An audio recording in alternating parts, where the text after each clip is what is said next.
Ang kandilang itinirik na ito ang nagsisilbing paalala na minsang namuhay rito ang 5 magkakaanak na sa isang iglap ay namatay matapos mabagsakan ng puno ang kanilang bahay sa kasagsagan ng Bagyong Ramil dito sa barangay Kawayani sa Pitogo, Quezon Province. Ang tanging nakaligtas sa pamilya, ang 17 anyos na binatilyong si Richard, hindi niya tunay na pangalan. Kwento ni Richard na puruhan nang madaganan ng puno ang kanyang lolo, ina, amain at 2 kapatid na edad 11 taong gulang at 5 buwang gulang na sanggol. Bago raw mag-alas 6 ng umaga nitong linggo, biglang lumakas ang hangin at ulan. May 2 pong bugsong malakas na hangin. Yung isa pong hangin, medyo okay pa naman po. Tapos dun sa pangalawa pong bugso, dun na po mismong parang natumba po yung mismong puno.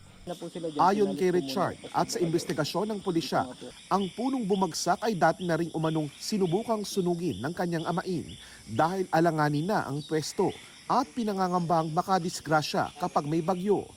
Hindi raw ito natapos at inabutan na rin sila ng Bagyong Ramil. Wala pong nakaisip na lumikas. Hindi din po naisip na gano'n nga po, mangyayari yung gano'n. Sa gitna ng ulan at hangin, dali-daling humingi ng saklolo si Richard at sinuong ang bagyo papunta sa mga kapitbahay. Nang dumating ang mga rescuer, wala na ang pamilya ni Richard. Una po yung mama ko. Kasi lagi po kaming tsaka magbe-birthday po ako ngayong 31 na wala po silang lahat. Ang tiyahin ni Richard naghihinagpis na dinatnan sa punerarya ang mga kaanak pagka-uwi niya galing ng Metro Manila. Sobrang sakit po. Lalo na po magbe-birthday po yung papa ko.